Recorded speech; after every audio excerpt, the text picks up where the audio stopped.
빅파마가 최근에 자금을 많이 확보하고 있는 상황입니다. 최근 2, 3년 동안 돈을 많이 벌었어요. 그래서 자금 수준은 역대 최고 수준이다. 당장 급한 거는 임상 3상에 있는 물질 중에서 당장 블록버스터로 돈이 될 만한 것들을 꽂아 넣어줘야 되거든요. 포트폴리오에. 그렇기 때문에 대규모의 자금을 투여하면서 임상 3상에서 블록버스터 가능성이 있는 물질들을 사거나 아니면은 조금 시간이 걸리더라도 향후에 블록버스터의 가능성이 있는 트렌디한 모달리티 기술들을 확보를 하고 있다라고 보시면 될 것 같습니다.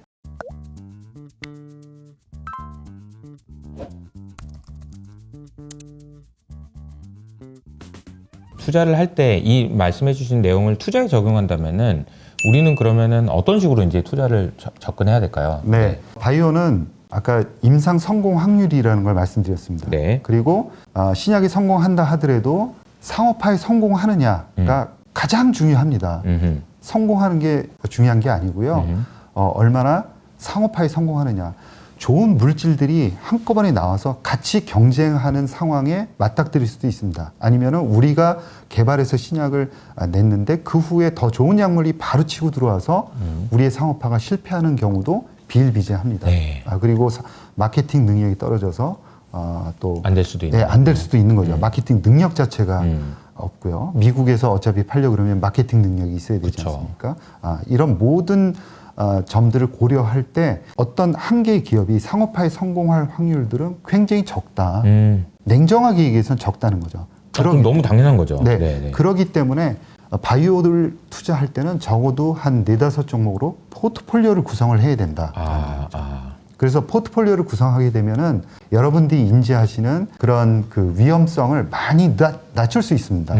그리고 더군다나 가장 중요한 거는 이 기업들을 4-5종목이라고 말씀을 드렸는데 이 4-5종목을 선정하기 위한 그런 전제들 그리고 전 작업들 이런 것들이 굉장히 중요한데 그 기업들을 골라내기 위해서는 4종목을 골라내기 위해서는 아주 많은 기업들을 공부를 해야 됩니다. 그렇죠? 네 종목을 아주 알토란 같이 딱 골라내기는 어렵죠. 그쵸. 많은 기업들을 봐야 됩니다. 그래서 그 기업들을 공부하시면서 기본적인 조건, 제가 이제 조금 천천히 말씀을 드릴 텐데 그 기본적인 기업이 갖춰야 할 조건을 갖춘 기업들만 투자 대상에 올려놓고 바이오 기업은 임상 발표라든가 기술 수출 이런 이벤트들이 있습니다. 그래서 그런 자격을 갖춘 조건들 저는 이제 유니버스라는 표현을 쓰는데요.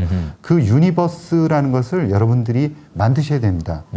관심을 갖게 나는 공부를 했더니 이 기업은 투자할 만한 자격이 있어 라는 종목들로 한 10개 내지 15개를 만들어 놓으셨다가 그 기업들 중에서 이벤트라든가 그 다음에 일정들 이런 것들을 잘 고려를 해서 기업을 투자를 4-5종목을 선정을 해서 투자를 하시면 된다.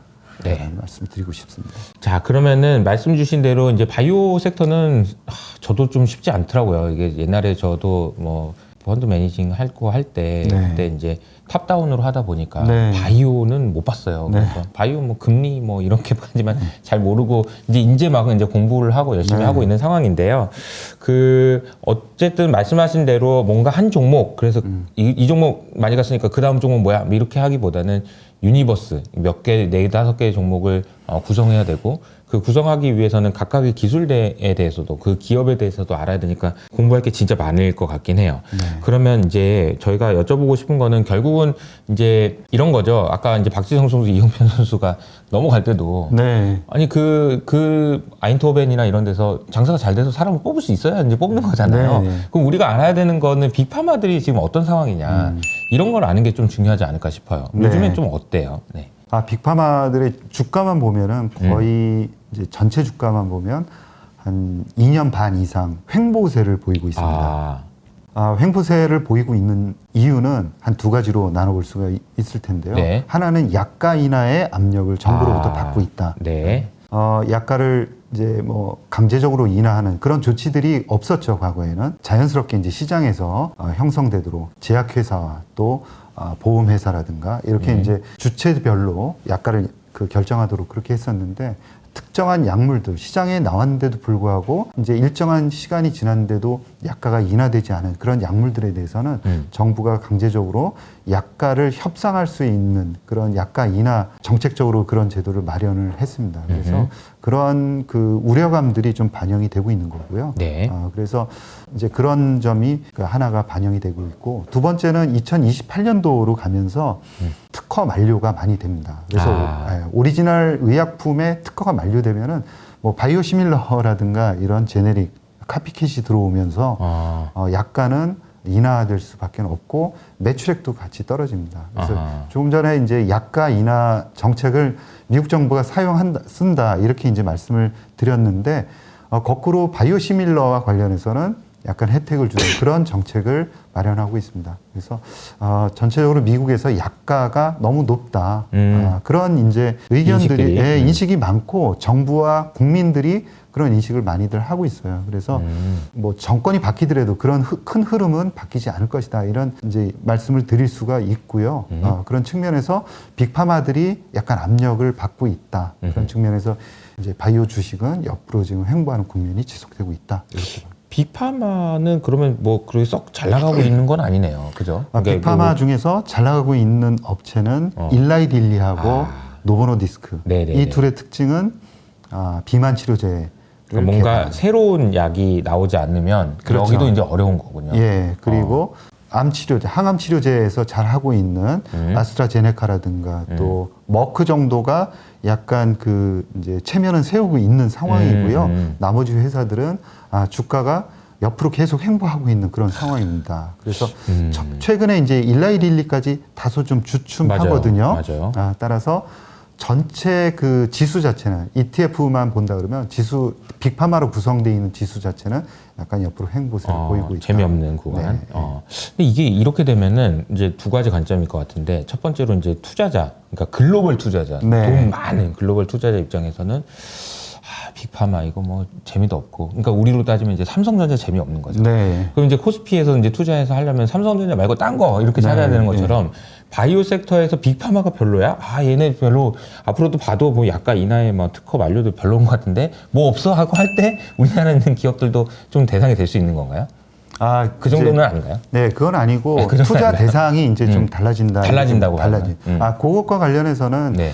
미국 기업에 투자할 것이냐, 이제 다른 나라, 우리나라에 투자할 것이냐. 네. 대부분 이제 두 개로 나뉘거든요. 대부분의 이제 큰 회사들은 미국 시장에 다 상장이 되어 있어요. 거의 그쵸. 예, 대부분의 뭐 영국 기업이든 뭐 일본 기업이든 대부분 이제 나스닥에 상장되어 있기 때문에 나스닥 기업에 투자할 거냐 아니면 국내 바이오에 투자할 거냐, 이런 이제 움직임이 있는데 최근에 이제 금리의 영향은 아직까지 수혜를 받고 있지 못하는 상황이죠. 금리는 이제 높은 상황에서 계속 유지가 되고 있기 때문에 그런 상황에서 미국은 주춤한데 우리나라 그 기업들이 많이 올라갔어요. 맞아요. 네, 그거는 글로벌 트렌드하고는 약간 우리나라가 벗어나 있다.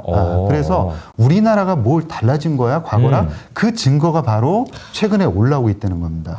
네, 그래서 이거는 자체적인 힘으로, 자체 동력에 의해서 올라갔다고 봐야 되겠네요. 네, 그죠? 올라오고 있다는 거고요. 우리나라 기업들이 확실히 뭔가 변화가 있구나 하는 것을 여러분들이 이제 이해를 하셔야 되고요. 그래야 이제 바이오를 잠깐 들어갔다 나오고가 아니고 계속해서 투자할 수 있는 산업이 되는 거니까요. 그렇죠. 네. 그리고 이제 빅파마를 볼 때는 우리나라에는 빅파마가 없죠. 그렇죠. 예, 뭐 시가총액 200조, 300조 되는 바이오 회사는 아직까지 없습니다. 그러다 보니까 빅파마는 일정한 그런 그 블록버스터를 한두 개 만들어내면서 주가가 또 우상향하거든요. 그래서 빅파마는 항상 안정성이 대단히 담보가 된다. 그래서 과거의 특징은 시장이 급락할 때도 이 빅파마들의 주가 움직임은 상당히 탄탄해요.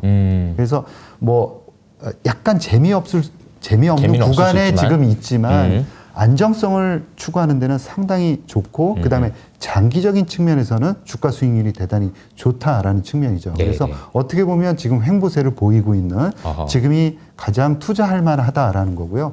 국내에는 빅파마가 없기 때문에 빅파마는 중장기적으로 반드시 포트폴리오에 편입해야 되는 그런 종목이다라고 생각을 합니다. 특히 장기적으로 투자를 하셔야겠다라는 생각이 가지고 계신 분들은 이 빅파마를 한두 종목 이제 가지고 네. 포트폴리오를 짜는 게 대단히 중요하다라는 거죠.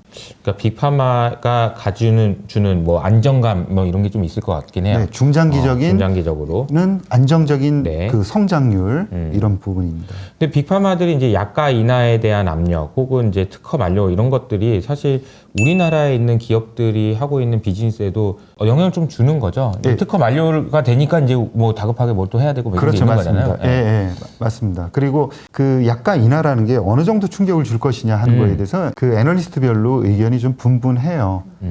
그리고 그것을 또 회피해 나가는 그런 여러 가지 방법들을 또 가지고 있고요. 네. 그리고 오리지널 의약품을 다시 또 피하 주사 제형으로 한다거나 피하 주사 제형을 신약으로 인정할 거냐 하는 부분은 아직까지 퀘스천이 조금 남아 있긴 하거든요. 네네. 그런데 만약에 피하 주사 제형이 신약으로 승인이 이제 인정을 받게 된다 그러면은 다시 한번 성장할 수 있는 그런 기회를 잡을 수 있는 거죠. 그러네요. 그런 것도 있고 그 다음에 특허 만료가 되다 보니까 새로운 물질에 대한 확보의 욕구가 굉장히 강합니다. 그리고 빅파마가 최근에 자금을 많이 확보하고 있는 상황입니다.